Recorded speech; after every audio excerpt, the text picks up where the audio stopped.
आज भाजप कार्यालयाचं जुन्नर शहरामध्ये उद्घाटन होत आहे. पंचायत समिती सदस्य या ठिकाणी संजीव वराडे यांचा वाढदिवस आहे, त्यावेळी आपण या ठिकाणी आलं. काय सांगाल की सगळ्या कार्यकर्त्यांसाठी? आज आमच्या जुन्नर पंचायत समिती सदस्य संजीवभाऊ वराडे यांचा वाढदिवस आहे आणि सामाजिक आणि राजकीय जीवनामध्ये आपण सगळेजण काम करत असताना बघतो की वाढदिवस हा अतिशय खाजगी समारंभ आहे, परंतु ज्या नागरिकांच्या आशीर्वादानं संजीवभाऊ पंचायत समिती सदस्य झाले, तो वाढदिवसाचा समारंभ त्या नागरिकांना कुटुंब मानून साजरा करावा या भूमिकेतनं त्यांनी हा कार्यक्रम घेतलेला आहे आणि त्यानिमित्तानं जनसंपर्क कार्यालयाचं उद्घाटन माझ्या आणि हरिभक्त पारायण गावडे महाराजांच्या शुभहस्ते झालेलं आहे. भूमिका त्यांची हीच आहे यामागे की सामान्य जनतेची या कार्यालयाच्या माध्यमातून सेवा घडावी, त्यांच्या प्रश्नांना न्याय मिळावा, या कार्यालयातनं सरकारच्या योजना केंद्र आणि राज्याच्या या जनतेपर्यंत पोहोचवाव्यात या भूमिकेतनं हे कार्यालय त्यांनी उद्घाटन केलं आहे. त्यांचं मी अभिनंदन करतो की वाढदिवसाच्या एका चांगल्या दिवशी त्यांनी समाजाची सेवा करण्यासाठी, लोकांना स्वतः उपलब्ध होण्यासाठी या कार्यालयाची स्थापना केली, त्याबद्दल त्यांचं अभिनंदन करतो.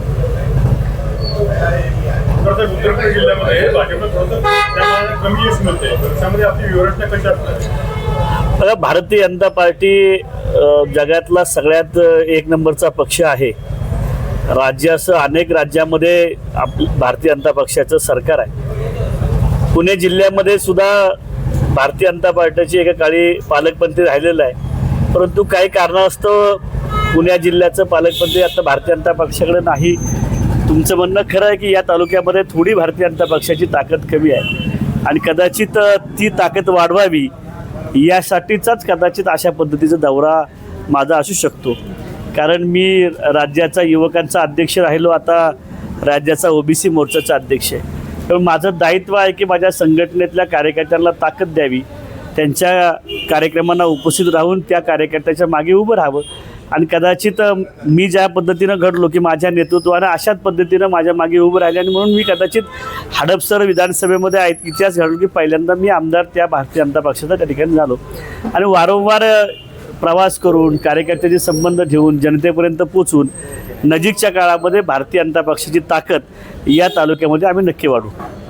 भविष्यामध्ये आता संजय वराडेच्या ताकद मिळेल का आपल्याला? बघा, भविष्यामध्ये संजय वराडेंसारखे आमचे अनेक कार्यकर्ते आहेत, आमचे गणेशभाऊ कवडे आहेत, नाना आहेत. आम्ही सगळ्या कार्यकर्त्यांना ठरवून शेवटी बघा, भारतीय जनता पक्ष ज्या पक्षाला आपण सगळ्यांनी काही वर्षापूर्वी शेठजी भटजींचा पक्ष म्हणालो, तो पक्ष कधी सामान्यांचा झाला हे आपल्याला लक्षात आलं नाही. कारण या पक्षानं कायम सामान्य नागरिकांच्या कुटुंबातल्या कार्यकर्त्याला संधी दिली, त्याच्या नेतृत्वावरती विश्वास ठेवला आणि म्हणून शेठजी भटजींचा असलेला पक्ष हा सगळ्या समाज बांधवांचा झाला. याचं कारण त्या समाजाच्या नेतृत्वाला कायम भारतीय जनता पक्षाला संधी दिलेली आहे. तालुक्यामध्ये अनेक प्रश्न प्रलंबित आहेत. पक्षाचं कणखर नेतृत्व भाजपचं तालुक्यामध्ये त्यामध्ये कार्यरत दिसत नाहीये. आता नवोदित सदस्य या ठिकाणी संजीवभाऊ आहेत, गणेश शेठ आहेत, नगरपालिकेचे 2 नगरसेवक आहेत. एकंदरीत या सगळ्या तालुक्यासाठी विकासाच्या वाटा कशा मिळवतील?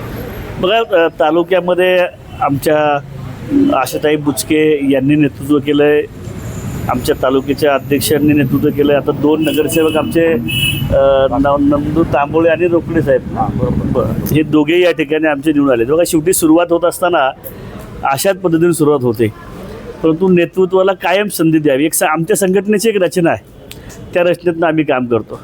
त्यामुळे एक नेतृत्व हे भारतीय जनता पक्ष केव्हा मानत नाही. संघटनेचे पदाधिकारी हे नेतृत्व असून त्या सगळ्या संघटनेच्या ताकदीला पदाधिकाऱ्यांना आम्ही ताकद देण्याचा प्रयत्न करू. जुन्नर तालुक्यामध्ये आघाडीचा एक प्रकल्प या ठिकाणी घालतोय आणि त्याला प्रचंड मोठ्या प्रमाणात विरोध होतो, परंतु भारतीय जनता पार्टी त्या ठिकाणी त्यांची कोणी पदाधिकाऱ्यांपर्यंत भेट दिलेली आहे, लक्षात येत नाहीये. आपण आता त्या ठिकाणी भेट देणार आहात का? नाही, मला आत्ता मी ज्यावेळेस प्रवासाला सुरुवात केली या विषयाची मला माहिती नव्हती. अशाच पद्धतीनं एका पत्रकार बांधवांनी तर मला प्रश्न विचारला, त्याची माहिती मी नक्की घेईल आणि शेवटी कुठलेही प्रकल्प हा त्या भागाच्या विकासासाठी प्रोत्साहन देणारा, गती देणारा असतो, तिथल्या स्थानिकांना रोजगार देणारा असतो. परंतु काही अडचणी असतील तर राज्याचं नेतृत्व हे इतकं संवेदनशील आहे की मुख्यमंत्री देवेंद्र फडणवीस साहेब या सगळ्या विषयामध्ये जातीनं लक्ष घालून ज्यांची काय अडचण असेल, शंका असतील, त्यांच्याशी चर्चा करून निराकरण केल्याशिवाय त्या ठिकाणी कुठल्या प्रकारची भूमिका ते घेणार नाहीत. आणि मी आमच्या कार्यकर्त्यांनाही विनंती करेन की अशा प्रकारची काही अडचण असेल ते संवाद साधून भविष्यामध्ये आपण पुढे जाऊया. शेवटी आत्ता आपण सांगितलं की अनेक अडचणी या मतदारसंघामध्ये आहेत तालुक्यात. मग असं सोडवायचे असेल तर काही उद्योग व्यवसाय येणंसुद्धा अपेक्षित आहे. तर त्यासाठी आपण प्रयत्न केले पाहिजेत. परंतु कोणाचाही हितसंबंध न दुखवता कुणाच्याही शंका असेल तर ते पुढे जाणार नाही. ही भूमिका आमच्या सरकारची आहे आणि आमच्या कार्यकर्त्याची सुरुवातीच राहणार. अदानीचा जो प्रकल्प आहे त्याला इथल्या स्थानिक आदिवासी बांधवांचा तीव्र विरोध आहे.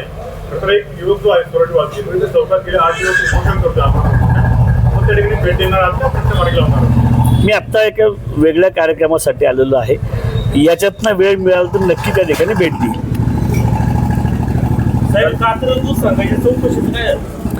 कात्रज दूध संघाची चौकशी सुरू आहे.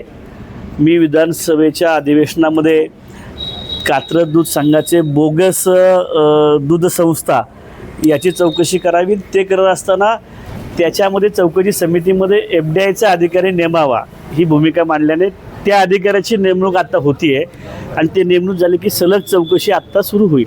सर, ती चौकशी खूपच संत गतीने सुरू आहे असं वाटत नाही? नाही, असं नाही. मी स्वतः त्याच्यामध्ये लक्ष घातलेलं आहे. त्याच्या 2 बैठका झाल्या, चौकशी झाली आहे. FDIचा अधिकाऱ्याची नियुक्ती झाल्यानंतर पुन्हा सखोल चौकशी सुरू आहे. सर, या परिसराचे ज्या दूध भेसळीच्या बातम्या आल्या, राष्ट्रवादीशी संबंधित अनेक लोकांना अटक देखील झाली, तुम्हाला काय वाटतं? नाही का, शेवटी असं आहे, भेसळ करत असताना तो कुठल्या पक्षाचा आहे कुठला आहे हा विषय महत्त्वाचा नाही. नागरिकांच्या आरोग्याची काळजी घेणं हे महत्त्वाचं आहे. आणि अशा प्रकारचं जर काही भेसळ आढळले असेल तर निश्चितपणे ते अतिशय चुकीचं आहे. त्या विषयामध्ये चौकशी होईल, तपास पुढे जाईल आणि योग्य ती कारवाई होईल. Yes, thank you.